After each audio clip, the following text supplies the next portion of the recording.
तप से राज, राज से नरक। ये अवध क्षेत्र में कहावत कहते हैं, और ये कहावत यहाँ भी होगी। तप से राज, राज से नरक। जब आदमी मेहनत करता है किसी दिशा में, तब उसमें सफलता होती है। जब सफलता होती है, सावधानी से न रहे तो नरक होता है। आज सरपंच गांव में होते हैं, सरपंच होते हैं तो कोई योग्यता है, मेहनत है, सरपंच हुए। लेकिन सरपंच अगर अपने को न संभालें तो उनका उसके साथ पतन होगा।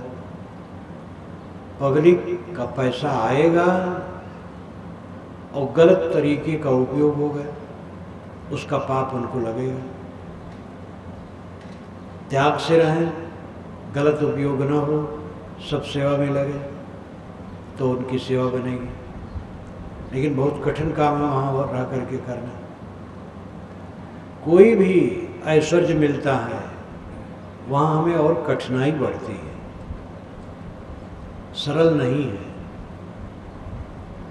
अपने को सब दिशा में रखकर, किसी दिशा में हम रहें, अपने को संभालना जीवन की सबसे बड़ी चीज़ है। जीव के साथ क्या रहता है? उसके अपने कर्मों के संस्कार। मकान यहीं छूटेगा, दुकान यहीं छूटेगी, कारखाने और ज़मीन के बड़े बड़े प्लाट सब यहीं छूटेंगे। जीव के साथ उसके अपने कर्म के संस्कार जाएंगे। इसलिए समझदार कौन है? जो अपने कर्मों को उज्जवल रखता है। भटक करके, भ्रम करके, गलत काम करके मन खराब कर लिया गया, चीज़ ही रह गई। व्यभिचार वृत्ति में जो आनंद मानते हैं, क्षण पल में उनका आनंद खत्म हो गया।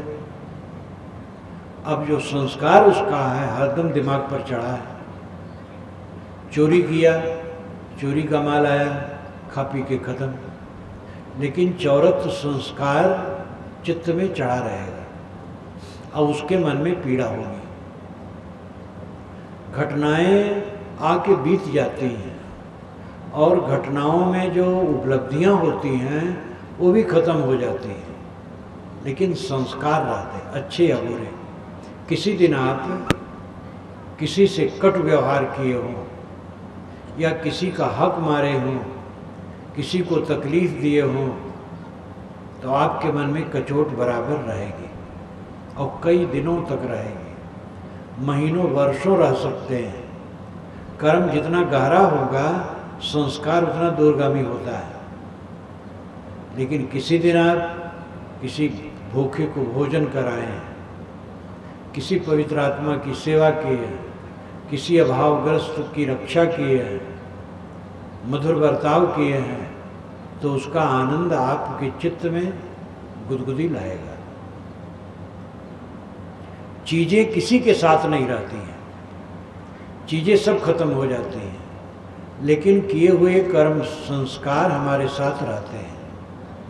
वह कर्म संस्कार ही पूंजी बनते हैं। इसलिए मनुष्य वह सफल है जो मीठा बोलता है, सत्य बोलता है, प्रिय बोलता है, पराई स्त्री से परहेज रखता है, पराये पुरुष से स्त्रियां परहेज रखती हैं, किसी के धन को नाजायज तरीके से नहीं लेता है, जानबूझकर किसी को धोखा और दुख नहीं देता है, सन्मार्ग से चलता है, दुर्व्यसन से रहित रहता है, दुर्गुण से रहित रहता है। उसके जीवन में अच्छे संस्कारों की पूंजी रहती है, वही सुख देती है। सुख और दुख का कारण मन है। चीजें सब बाहर पड़ी है, सुख दुख का कारण केवल मन है। एक अरबपति सेठ नवयुवक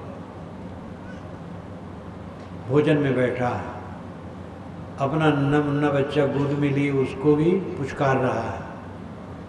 सुंदरी पत्नी सामने खड़ी है, उससे भी मीठी मीठी बातें कर रहा है, बड़ा आनंदित है। इतने में फोन आ गया। फोन में उसके मुनीम ने बताया, अमुक व्यापार में 50 लाख का घाटा हो गया। अब पत्नी अच्छी नहीं लगती, बच्चा अच्छा नहीं लगता, भोजन अच्छा नहीं लगता, पसीना आ गया मस्तक पर, सब छोड़ करके बिस्तर पर लेट जाता है। इतने में फिर फोन आया, मुझसे गलती हुई, 50 लाख का लाभ हुआ है, बस प्रसन्न हो गए। कैसा करंट की तरह है, थोड़े में सुख थोड़े में दुख। अनुकूलता की वेदना सुख उत्पन्न करती है, प्रतिकूलता की वेदना दुख उत्पन्न करती है। और अनुकूलता प्रतिकूलता मान्यता पर निर्भर करती है। अपने मन को पवित्र करो, ये सबसे बड़ा काम है। भक्ति का लक्षण है मन को पवित्र करना। मन पवित्र होगा तो घर में झगड़ा नहीं होगा। किसी से गलती हो गई, क्षमा कर दिया जाएगा और प्रेम से निभाया जाएगा। 4 बर्तन जब साथ में हैं तो खटपट होना सहज है। सबके संस्कार गुण कर्म अलग अलग होते हैं, रुचियां अलग हैं, स्वभाव अलग हैं, योग्यताएं अलग हैं, तो सब एक किस्म के तो नहीं हैं। आपस में कहीं खटपटा गए, समझदार आदमी उनको प्रेम से निभाता है। समय बदलता है, स्वार्थ बदलता है और प्रेम बदलता है। ध्यान दीजिए, समय बदलता है, स्वार्थ बदलता है, प्रेम बदलता है।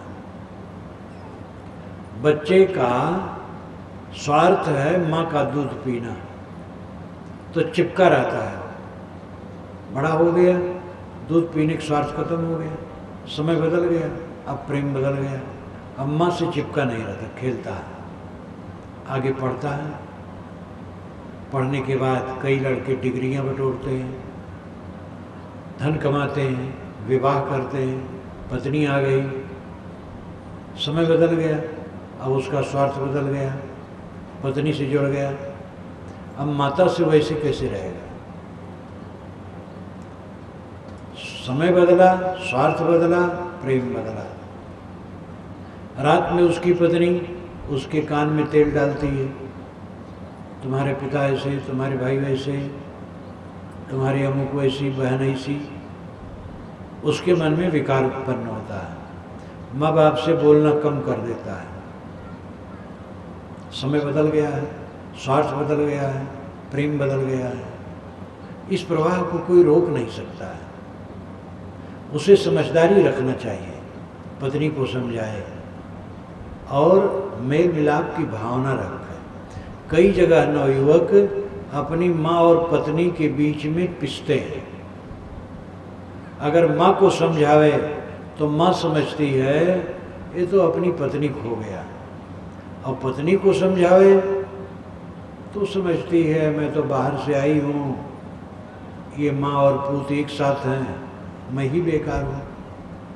इस प्रकार माँ और पत्नी के बीच में कितने युवकों को बड़ा संताप होता है, और ये सब बेसमझी का परिणाम है। जहाँ आप हैं तहाँ आपस में समता रख करके सुखी रह सकते हैं। सबका स्वभाव एक कैसे होगा, सबकी रुचियाँ एक कैसे होंगी, सबके गुणकर्म और परिश्रम की शक्ति और योग्यताएं एक कैसे होंगी? विभिन्नता बनी रहेगी। इन विभिन्नताओं में एकता स्थापित करना ये समझदारी का काम है। कलह में स्वर्ग नहीं है और स्वर्ग में कलह नहीं, ये ध्यान देने योग्य है। अगर कलह है तो स्वर्ग नहीं है, और स्वर्ग में हम हैं तो कलह कहाँ है? हमें कोई गाली दे ले जितना देना हो, कोई तकलीफ नहीं है। गाली देने वाले को धन्यवाद, फिर कलह कहाँ रहेगा? गाली देने वाले की गाली मर जाएगी। अगर गाली का उत्तर न दे तो साहब ने कहा है, आवत गाली एक है, उलटत होए अनेक, कहें कबीर ना उलटिए वही एक की एक। झगड़ा से झगड़ा बढ़ता है, प्रेम से प्रेम बढ़ता है। मीठ बोलो मीठ पाओ, कटु बोलो, कटु पाओ। इसलिए व्यवहार को समुज्जल बनाओ। खाली कोई नाम जप लिया, मंत्र जप लिया, माला फेर लिया और कुछ कर्म कांड कर लिया और समझ लिया हम भक्ति करते हैं, ये भक्ति की आल बाल है, बाहरी चीज है। भक्ति का असली लक्षण है विनम्र हो जाना। भक्ति द्वारा सांकरा राई दसवें भाई, मन तो मैगल होए रहा कैसे आवे जाए। भक्ति का दरवाजा राई दाने के 10वें हिस्से के बराबर बहुत पतला है और हमारा मन मैगल बना है, हाथी बना है, कैसे उसमें आवे जावे। भक्ति का लक्षण है विनम्रता, झुक जाना। पौधे निकलते हैं, कोमल होते हैं और उनमें जीवन का प्रवाह होता है, बढ़ते जाते हैं, बढ़ते जाते हैं। वही जब पक जाते हैं, खड़े हो जाते हैं, तब जीवन का हाथ सुताव काटे जाते हैं। धान आप बोते हैं और पौधे निकलते हैं तो उनमें गति होती है, विकास होता है। और जहाँ वो पीले पड़े, पक गए, गति खत्म, मौत का समय आ गया। ये उदाहरण है। विनम्रता में जीवन है, कठोरता में मौत है। किसी उम्र में है आदमी कठोर है तो मौत में है, और कोई हो, बूढ़ा हो, बालक हो, कोमल है, विनम्र है तो जीवन है। विनम्रता की जरूरत है। सामने कोई विरोध, उपद्रव, असुविधा ना आए तब हम साधना भक्ति करेंगे, ये कैसे होगा। दुनिया तो ऐसी है जहां पदे पदे विघ्न है। सब सह करके कोई काम किया जा सकता है। आप खेती करते हैं, सब किसान हैं, जानते हैं किसानी में कितनी कठिनाई है, लेकिन सब कठिनाई सह करके किसानी करने पर तब अन्न होता है। दुकानदार अपनी कठिनाई जानता है, कारखाने वाले अपनी कठिनाई जानते हैं, राजनेताओं से तो बहुत कुछ सीखा जा सकता है। वो एक गाली पा करके भी मुस्कुराते हैं और गाली देने वाले को गाली नहीं देते हैं, तब वो चुनाव में जीतने का साहस रखते हैं। सबके पैर पड़ते हैं। चुनाव में जीत करके भले उनको मिलने का अवसर न हो, लेकिन चुनाव के पहले तो सबके चरणों में झुके रहते हैं। तो कहीं भी है, अगर विकास चाहते हैं तो झुकना होगा। सबसे जीवन का लक्ष्य है सुख। सुख सबको प्रिय है और शांति में सुख होती है, सुख होता है, चीज में सुख नहीं होता है। लड्डू में सुख है। एक लड्डू आप खाए, सुख मिला, दूसरा लड्डू दिया गया तो आपका सुख घट जाएगा। और कोई ज़बरदस्ती का है कि 20 लड्डू खाओ तो आप घबरा जाएंगे, नाखुश हो जाएंगे। अगर लड्डू में सुख है तो जितना लड्डू खाते जाए सुख बढ़ता जाए। ये पदार्थों में सुख की भावना एक भ्रम है। युवक सोचता है कि युवती के शरीर में सुख है, तो युवती के शरीर में अगर सुख है तो युवती अपने शरीर के सुख को लेकर सुखी रहे, लेकिन वो युवक के शरीर में सुख की कल्पना करती है। और युवक के शरीर में सुख है तो अपने शरीर के सुख को लेकर वो सुखी रहे। दोनों भ्रम में है। न युवक के शरीर में सुख है, न युवती के शरीर में सुख है। शरीर तो टट्टी पेशाब की एक पोटली है, दुख का घर है। कल्याण साधना के लिए उपयोगी है और ये कोई पवित्र चीज नहीं है। मलपिंड है, चाम का थैला है। सुख है मन को संयत करने में, झुकाने में, विनम्र रहने में, इच्छाओं पर सुवस्था रखने में, जितनी इच्छाएं घटेंगी सुख बढ़ेगा, जितनी इच्छाएं बढ़ेंगी दुख बढ़ेगा। लोग कहते इच्छा अगर हम न करें तो विकास नहीं कर पाएंगे। कामना से विकास होता है। तो सब तो इच्छा और वासना वाले हैं, कितना विकास कर लिए। और विकास का अर्थ क्या है? कुछ माटी गोबर ज़्यादा मिल जाए तो ये विकास हो गया बड़ा। दुनिया की जितनी उपलब्धियां हैं माटी गोबर है, अंत में सब माटी गोबर होना है, वो भी अपना विकास है। बड़ा मकान बन गया, बहुत बड़ा प्लाट खरीद लिया, कारखाना लग गया, पैसा बहुत हो गया, लौकिक विकास है। लेकिन आपका विकास नहीं है। आपका विकास है दिन दिन मन सुधरता जाए, सरल होता जाए, गांठ रहित होता जाए, विनम्र होता जाए, समझौता वाला होता जाए, शांति वाला होता जाए, तब आपका विकास है। और इसी से सच्चा सुख मिलेगा। पैसे वालों को आप लोग भी जानते होंगे। पैसे वाले मतलब होता अधिक धन वाला। पैसा तो सबको है, एक मजदूर भी पैसा पाता है, सब कमाते खाते हैं। धनी का अर्थ क्या है? अतिरिक्त चीज़ें जिसके पास हो, वही धनी कहलाता है। धनी कुछ लोग होते हैं। एक सेठ मुझसे मिलने आए, हमारे भक्त ने परिचय दिया। ये घटना अयोध्या के पास की है, सरयू के पार एक बाजार में था। तो एक सेठ मिलने आए, तो हमारे भक्त ने परिचय दिया कि साहब ये सेठ है। तो मैंने कहा हाँ ये बड़े कबाड़ी होंगे। तो मुझे वो घूर करके देखने लगे। मैंने कहा मैं सच कहता हूँ, आपका मकान बड़ा होगा तो ईंट सीमेंट लोहा लक्कड़ का कबाड़ उसमें ज़्यादा होगा। आपके घर में नोटों का कबाड़, फर्नीचर का कबाड़, बर्तन का कबाड़, कपड़े का कबाड़, ये सब ज़्यादा होगा। तो वो हंसने लगे, सरल हो गए कि महाराज आप ठीक कहते हैं। दुनिया की चीज़ क्या है? कबाड़ है। वो कबाड़ की ज़रूरत है, क्योंकि शरीर कबाड़ है, तो इस कबाड़ को चलाने के लिए कुछ कबाड़ तो चाहिए। लेकिन है कबाड़।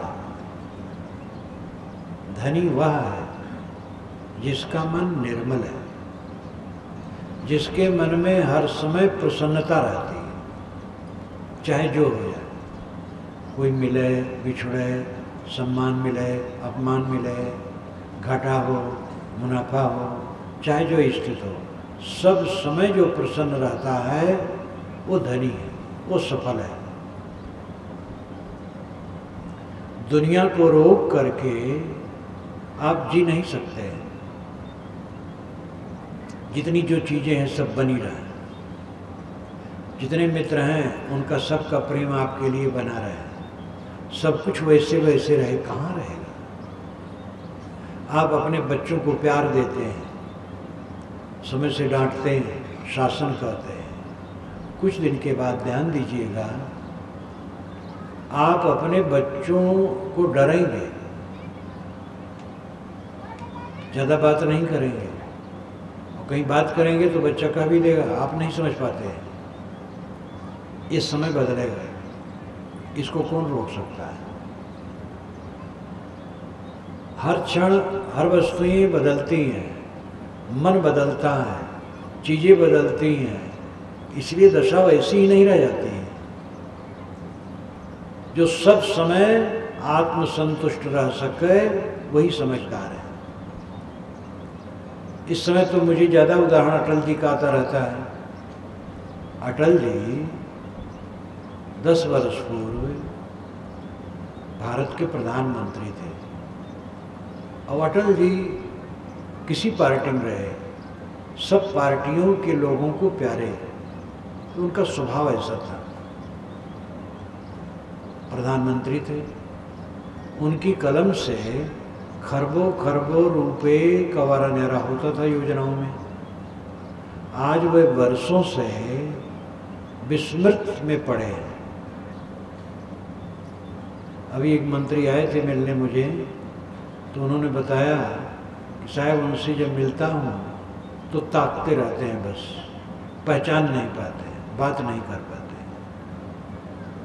इतना बड़ा आदमी असहाय होके कमरे में पड़ा है।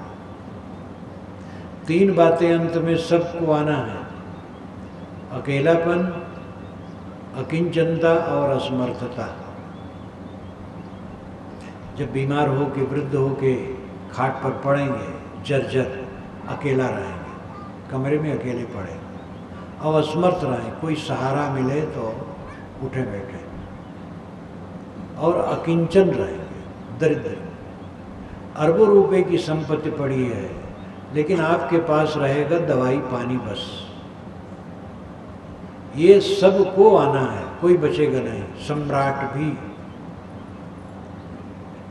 एक मुस्लिम बादशाह दिल्ली का, नाम याद नहीं है, 3 फीट का उसका ताज, चेहरा और दाढ़ी मिला के बनता था, इतना रोबदार था। ताज लगाए तो चेहरा लंबा और दाढ़ी, तो कुल मिलाकर के 3 फीट हो जाए। इतना रोबीला था कि सूबे से सूबेदार आते थे। उस समय सूबेदार कहलाते थे, आजकल मुख्यमंत्री कहलाते हैं। सूबेदारों से बात नहीं करता था। दोनों तरफ तलवार लिए नौयुवक 15-15 खड़े रहते थे। अपने मंत्री से, वजीर से बात करता था, वजीर सूबेदार से बात करता था। इतना रोबीला, सूबेदार से बात करने में उसको तौहीन लगती थी, बहुत रोबदार था। एक दिन ऐसी दशा आई, वह अस्वस्थ हुआ और महल में पड़ा रहा, और ड्योढ़ी में बीच में वजीर उसका डेरा डाले बैठा रहे। उसकी बीवी, उसके बच्चे उससे मिलने के लिए तरसते रहे, आवें और कहीं मिलना है। वजीर कहे कि हुजूर को हकीम ने बताया है कि किसी से न मिले जुले, उनकी बीमारी ऐसी है, किसी से न मिले जुले। अंदर में वो बादशाह छटपटाए कि अपने बच्चों और बीवी से हम मिलें, और बच्चे बीवी बाहर छटपटाएं कि हम उससे मिलें, लेकिन वजीर बीच में बैठा रहे, मिलने नहीं दे। ये दशा आई और वो छटपटा के मर गया, लेकिन बीवी बच्चे से मिल नहीं पाया। ये दुनिया है, दुनिया बदलती है। अपने को संभालें। एक सज्जन को मैं जानता हूँ, ये भी अयोध्या से उत्तर की ही घटना है। एक बाजार में, उस पूरे बाजार में वो सबसे संपन्न, काफी माल टाल उनके पास। उनकी साहिबी के समय क्या पूछना, लड़के जवान हुए, लड़के बहुएं, लड़के के लड़के। धीरे धीरे ऐसा हुआ, उनको अपमान बोध बहुत होने लगा। यहाँ तक हो गया कि वह किसी होटल पर खा लिया करते थे, घर में नहीं खाते थे। अपमान बोध होते होते बहुत पीड़ित हो गए। अब अंत में ट्रेन के नीचे कट के मर गए। जब मैं उधर गया तो सुना, तो इसमें यही नहीं मान लेना चाहिए कि परिवार के लोग गलत हैं। परिवार के लोग जैसे हैं तैसे हैं। अपने अहंकार को मारने की जरूरत है। समय बदल गया है। बहू बेटे को नमस्कार करो, हाथ जोड़ लो, दुखी न हो, शिकायत न करो, प्रेम का बर्ताव करो, विनम्र होकर रहो। आत्महत्या करने की जरूरत नहीं होगी। आत्महत्या में भी अहंकार कारण है। दूसरे को मारना पाप है और अपने को मार लेना भी पाप है। आत्महत्या कभी नहीं करना चाहिए। उनका अहंकार ही था जो इस ढंग से वो अपने घर में भोजन न करके होटल में खा लेते थे, अवंत में आत्महत्या कर लिए। ये उनका अहंकार था। समझौता करना चाहिए। समय बदलता है, स्वार्थ बदलता है, प्रेम बदलता है। एक सज्जन संपन्न अपनी लड़की के लिए दुखी होकर के कहे कि मैं उसको एक बड़े पोस्ट पर रहने वाले युवक से शादी करना चाहता था, लेकिन उसने अमुक लड़के से अपना विवाह मन ही मन रचा लिया। और उसने मुझसे कहा मैंने समझाया, वो नहीं मानी। महाराज मुझे बहुत पीड़ा है, मैंने उसको जन्माया, पाला, पोसा और पढ़ाया लिखाया, अब उसके लिए पति चुना जो बड़े ऊंचे पोस्ट पर है, लेकिन वो एक साधारण पोस्ट वाले युवक से प्रेम जोड़ लिया और समझाना भी नहीं मानती है। महाराज मुझे बड़ी पीड़ा है, मन होता आत्महत्या कर लो। हम कहे तुम्हारी दुर्बलता है, तुम्हारा अहंकार है। भारत में बहुत परिवर्तन तेजी से हो रहा है, क्योंकि लड़के स्कूलों में पढ़ते हैं, कॉलेजों में, विश्वविद्यालयों में, साथ साथ लड़के लड़की, धीरे धीरे उनका मन बदलता है, उसको आप रोक नहीं पाएंगे। पहले समझौता करना शुरू करो।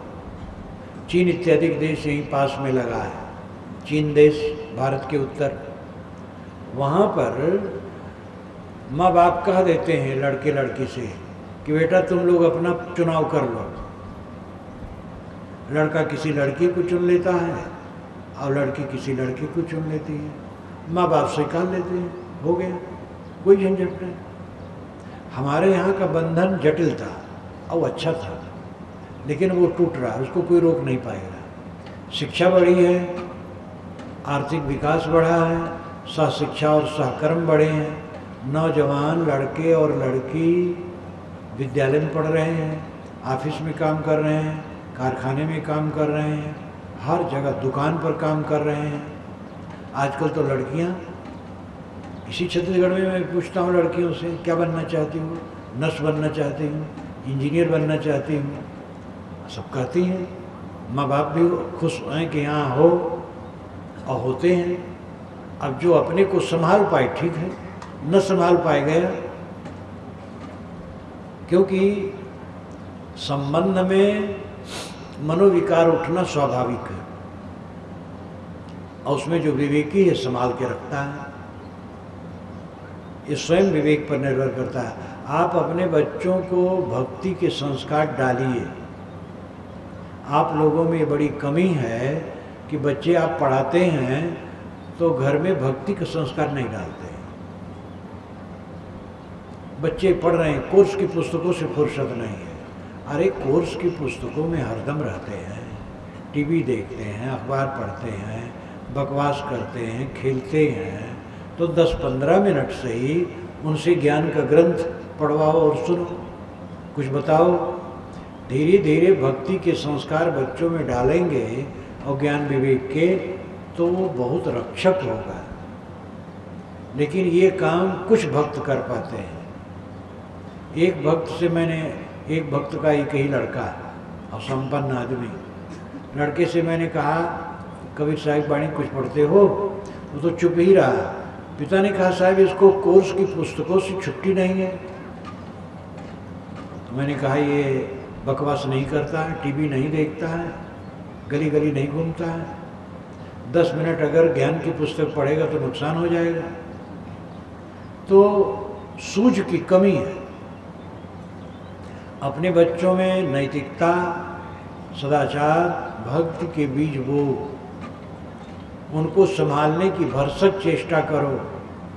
फिर परिवर्तन तो संसार का स्वभाव है। पहले परिवार संगठित था, अब धीरे धीरे टूट रहा है। अर्थ विकास जहाँ जितना ज़्यादा होता है वहाँ टूट रहा है, शिक्षा जितनी बड़ी उतना टूट रहा है। इसको कोई रोक नहीं पाएगा। जरूरी है अच्छे संस्कार देना। मन में अच्छे संस्कार रहेंगे तो उनके आचरण ठीक रहेंगे। लेकिन अगर आप गृहस्थी कर रहे हैं तो ये सोचिए कि आगे जो समस्या आएगी उसको हम विवेक से सह करके निपटाएंगे। गृहस्थी क्या, विरक्ति कहीं भी हो, मैं जहाँ हूँ, समाज है, उत्तम मध्यम कनिष्ठ साधक आते हैं, उनको निभाना होता है, उनको समझाना होता है। उनमें कुछ होते हैं जो पूर्ण समर्पित, कुछ होते हैं ढील ढाल हो जाते हैं, तो वहाँ भी तो सहने की ज़रूरत होती है, वहाँ भी संभालने की ज़रूरत होती है। मनुष्य जहाँ होंगे वहाँ ये समस्या होगी। और समस्या का समाधान कौन कर सकता है? जो निष्काम है और निर्माण है, जो अपने लिए कुछ नहीं चाहता है, निष्काम। अब अपने को बड़ा नहीं मानता है, निष्काम, निर्माण।